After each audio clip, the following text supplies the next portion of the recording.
بسم اللہ الرحمن الرحیم۔ السلام علیکم ناظرین، پاکستان کے اندر ہر روز نئی کوئی ایسی بات ہوتی ہے۔ خیر، آج وزیر اعظم صاحب نے ایک اچھی بات کی ہے کہ وزیر اعظم عمران خان نے کہا ہے کہ بلومبرگ اور اکانومسٹ جیسی عالمی معاشی تنظیموں نے ملک کی کامیاب معاشی اصلاحات کو تسلیم کر لی، یعنی کہ ہم پاکستان کی جو معاشی اصلاحات ہو رہی ہوئی ہیں اس وقت، اس کو انہوں نے کہا ہے کہ یہ بہت اچھی اصلاحات ہو رہی ہیں۔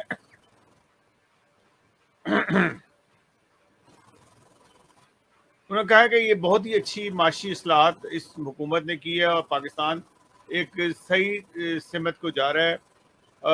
بلومبرگ اور جو اکانومسٹ ہیں انہوں نے ضرور پاکستان نے جو ان کو جو فگرز دی ہیں اس کا ہی اندازہ لگایا ہوگا۔ انہوں نے پاکستان میں گھوم کے نہیں دیکھا کہ پاکستان کے لوگ کس طرح سے زندگی گزار رہے ہیں، کس غربت میں ہیں، کس طرح سے ان کو روٹی پوری ہو رہی ہے کہ نہیں ہو رہی۔ بہرحال انہوں نے کہا کہ جی اس وقت ہم لوگ نہ صحیح سمت پہ جا رہے ہیں اور پاکستان کے حالات ٹھیک ہیں۔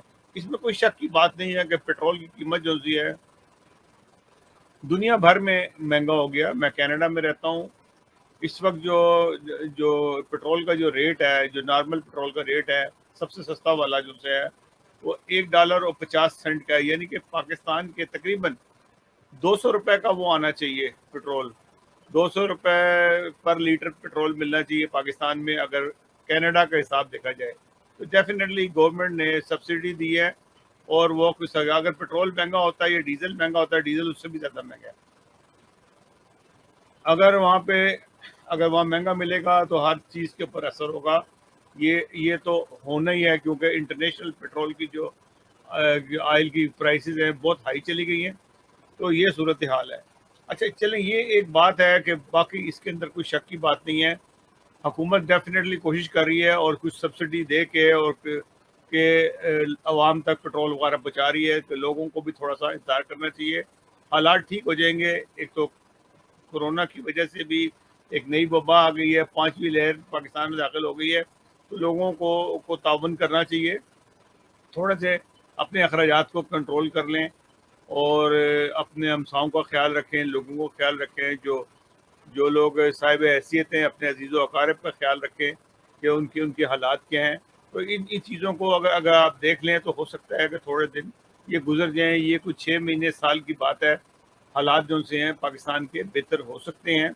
اور کیونکہ یہ جو ابھی اگر دیکھا جائے کہ اصل میں پیٹرول کی میں نے بات کی ہے، تو اس سے اندازہ یہ ہوتا ہے کہ دنیا میں بھی جس طرح پیٹرول مہنگا ہو رہا ہے، انگلینڈ میں کینیڈا سے بھی زیادہ مہنگا ہے، اور کینیڈا میں حالانکہ سستا ہونا چاہیے، یہاں پہ پیٹرول نکلتا ہے، اس کے باوجود یہاں پہ مہنگا ہے۔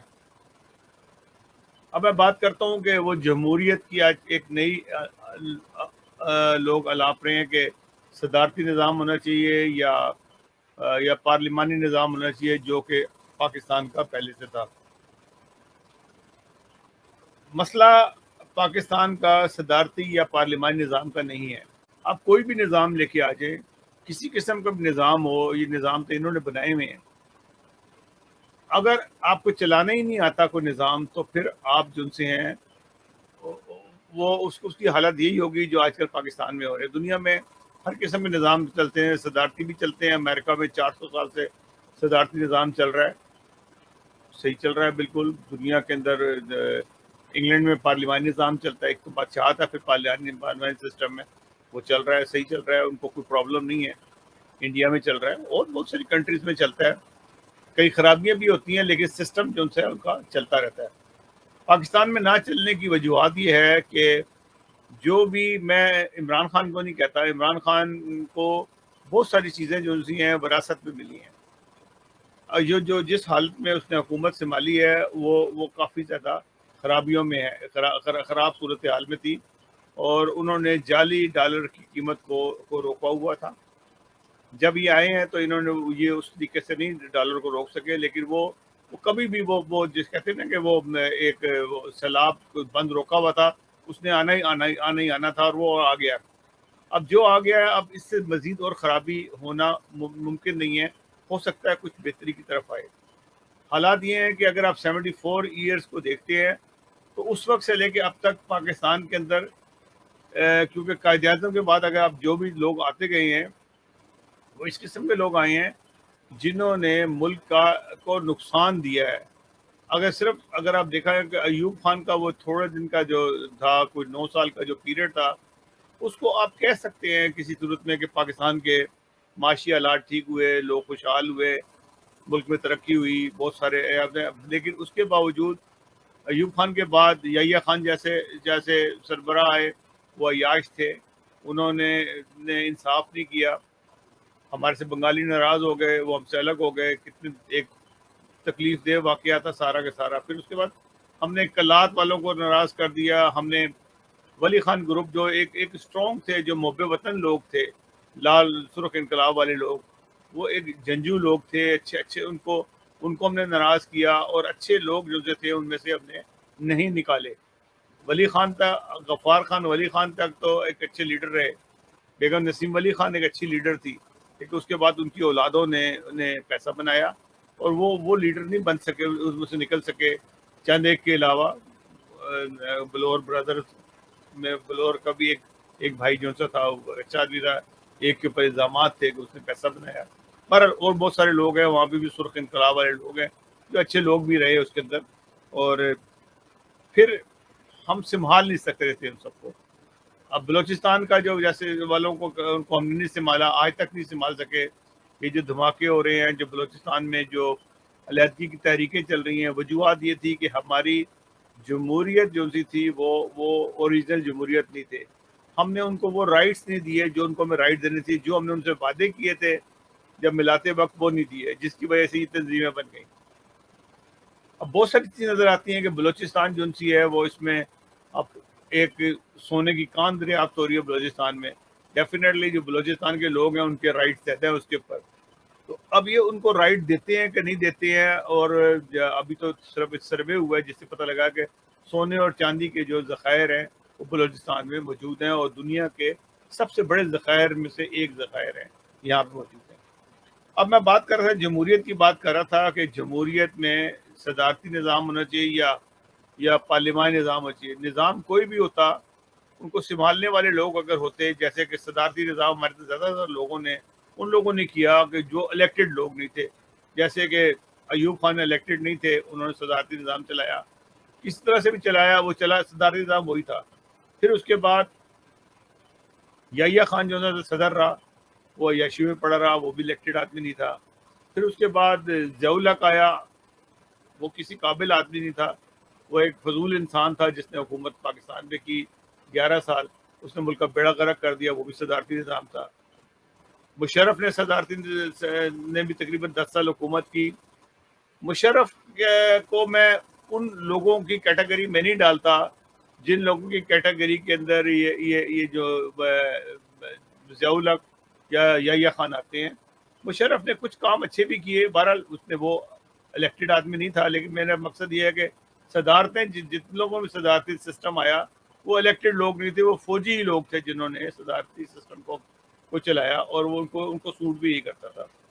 وزیر اعظم جتنے بھی آئے پاکستان کے اندر، غلام محمد اور اس قسم کے لوگ آئے، وہ بھی اس قسم کے لوگ تھے کہ جو سنجیدہ لوگ نہیں تھے. پھر 70 کا الیکشن ہوا، ذوالفقار علی بھٹو جس طریقے سے بھی آیا، آنا مجیب الرحمان صاحب کو چاہیے تھا لیکن وہ نہیں آیا، اور یہ دوسرے طریقے سے چور دروازے سے بن گئے وزیر اعظم. انہوں نے بھی ملک میں جو اصلاحات کی اور جو کام کیے، نیشنلائز کی چیزیں، انڈسٹریز بھاگ گئے ملک سے، سرمایہ دار بھاگ گئے ملک سے. انہوں نے بھی غلط تجربہ کیا، اس سے بڑا غرق ہوا، اور وہ بنیاد ڈالی انہوں نے پارلیمانی نظام کی کہ پارلیمانی نظام میں جس طرح سے انہوں نے کام کیا، وہ پارلیمانی نظام کا قصور نہیں تھا، وہ ذوالفقار علی بھٹو کا قصور تھا جس نے غلط اصلاحات کی، غلط کام کیے، جس سے پاکستان کا اقتصادی سسٹم جو ہے وہ برباد ہو گیا. پھر اس کے بعد چل سو چل ہو گیا، ضیاء کا ایک کالا دور آیا، یعنی کہ بلیک پیریڈ آیا جو سا، جس کے بعد اگر پھر بے نظیر آئی، یہ آیا نواز شریف آیا، بے نظیر آئی نواز شریف آیا، اور یہ چوہے بلی کا کھیل جاری رہا. اور یہ ملک کا بیڑا ہوتا کہ دونوں اندر سے مل گئے اور پھر پیسے بناتے رہے. ٹو پارٹی سسٹم بن گیا. اب اس کے بعد جو ہے ایک نیا دور آیا ہے جس کو آپ کہہ سکیں جی انصاف کا دور کے، آپ کہتے ہیں تبدیلی سرکار جسے کہتے ہیں، عمران خان کا دور ہے۔ عمران خان کے دور میں بڑی امیدیں تھیں واپس ہمیں، اور میں ابھی بھی امید رکھتا ہوں عمران خان سے، اس حد تک کہ عمران خان ذاتی طور پہ ایک بے ایمان آدمی نہیں ہے۔ عمران خان کو کو کو زندگی میں بہت سہولتیں ملیں، اور اس کا ایک ہمیشہ سے ایک برائٹ فیوچر تھا۔ اس کی اسٹرگل ہے، وہ اس کی حالت یہ نہیں ہے کہ مریم نواز ہو یا بلاول ہو جس طرح سے ان کو وراثت میں سیاست مل رہی ہے۔ عمران خان، اور میں اس میں زمین آسمان کا فرق ہے، عمران خان اسٹرگل کر کے اس مقام تک پہنچا ہے، ایک محنت کر کے پہنچا ہے۔ اس نے وہ جو کیا وہ کر کے دکھایا۔ اس نے ورلڈ کپ کی خواہش کی اور ورلڈ کپ لے کے دکھایا۔ چلیں، وہ ایک کھلاڑی بہت اچھا تھا، اس میں کوئی خیال کہ اس کی ایک محنت تھی جہاں تک وہ بچا۔ پھر اس کے بعد اس نے شوکت خانم کے لیے کام کیا، نمل یونیورسٹی کے لیے کیا، شوکت خانم 3 بنا دی اس نے۔ تو یہ اگر آپ دیکھا جائے تو عمران خان کی ایک اسٹرگل ہے۔ بلاول اور یہ مریم یا یہ جو ہے حمزہ وغیرہ، کی کوئی اسٹرگل نہیں ہے، یہ بائی برتھ پیدا ہوئے گھر میں اور یہ لیڈر بن گئے۔ ان کے پاس کوئی یہ رٹے رٹائے جملے ہیں جو بولتے ہیں اور اسی پہ چل رہے ہیں یہ۔ ہاں، بے نظیر کی اسٹرگل تھی، بے نظیر نے ایک اسٹرگل کی، ضیاء الحق کے خلاف چلی، اور ضیاء الحق نے بڑی گیمیں کھیلی، لیکن بے نظیر نے اسٹرگل کر کے وزیر اعظم تک پہنچی۔ یہ اس کی اسٹرگل تھی، اس میں ماننے کی بات ہے۔ زرداری کی کوئی اسٹرگل نہیں تھی، زرداری نے موقع کا فائدہ اٹھایا۔ بے نظیر کا مرڈر ہوا اور وہ صدر بن گیا، اس کے کیونکہ اس کا جو ووٹ تھا نا، جو سمپتی ووٹ لے کے یہ صدر تک بن گیا۔ تو زرداری کو میں اسٹرگل کا بات ہے۔ ہاں، بے نظیر کی اسٹرگل تھی، ذوالفقار علی بھٹو کی بھی اسٹرگل تھی، اب میں نے خود اپنی آنکھوں سے دیکھا ہے، اور وہ میں اس کی جلسوں میں بھی گیا ہوں۔ تو اس کی اسٹرگل تھی، بے نظیر کی اسٹرگل تھی، عمران خان کی اسٹرگل ہے، نہ نواز شریف کی اسٹرگل ہے، اور نہ ان لوگوں کی اسٹرگل ہے۔ یہ سونے کے نوالے چمچے لے کے میں منہ میں کھانے کھا کے پیدا ہوئے ہیں۔ ان کو کہیں نا کہ یہ انہوں نے بڑی اسٹرگل کر کے یہ جو جملے بول رہے ہوتے ہیں، بعض دفعہ سلیکٹڈ کر رہے ہوتے ہیں۔ سلیکٹڈ تو یہ خود ہی ہیں، ان کو کیا پتا۔ عمران خان سلیکٹڈ نہیں ہے، عمران خان ایک کامیاب آدمی ہے، اس نے اسٹرگل کی۔ آج بھی اگر آپ دیکھا جائے تو عمران خان کوئی پریشان نہیں ہے، وہ ابھی پر امید ہے کہ میں اس کو ٹھیک کر لوں گا سسٹم کو۔ اور اگر آپ اس کی تقریریں دیکھیں، اس کی بات چیت سنیں، تو اس کو کوئی پریشانی نہیں ہے، وہ کہتا ہے میں کر لوں گا، ہم صحیح سمت پہ جا رہے ہیں۔ اللہ کرے کہ صحیح سمت ہو، کیونکہ بظاہر جو سے ہے اسی حکومت جاتی نظر نہیں آ رہی، اور وہ جو کچھ وہ کر رہا ہے اس میں وہ کامیاب ہے، اپنے طور پہ وہ کامیاب ہے۔ کہہ رہا ہے کہ اسی طرح سے ہونا تھا، یہ مہنگائی بھی ہونی تھی۔ ابھی بہت سارے سسٹم لے کے آ رہا ہے، وہ سسٹم کس حد تک کامیاب ہوتے ہیں، اللہ کرے کامیاب ہو جائے، اور ہم لوگ بھی اس بات پہ کہیں کہ واقعی جو عمران خان کہتا تھا وہ ٹھیک ہے۔ اب جو حالات ہیں بہتری کی طرف جانے کی امید بن رہی ہے۔ عمران خان 3 فروری کو چائنا کے دورے پہ جا رہے ہیں، اور چائنا کے ساتھ بہت سارے معاہدے ہو رہے ہیں، اور انشاءاللہ اگلے پروگرام کے اندر ہم تفصیل بھی بتائیں گے کہ کس کن چیزوں پہ معاہدے ہو رہے ہیں، اور چائنا پاکستان میں کیا کچھ اصلاحات نئی کرنے کے لیے جا رہا ہے، اس پہ بھی گفتگو ہوگی۔ ناظرین، اگلے پروگرام تک کے لیے اجازت دیجیے گا۔ اللہ حافظ۔ ناصر، ہمارا پروگرام پسند آئے تو اس کو سبسکرائب ضرور کیجیے گا۔ اللہ حافظ۔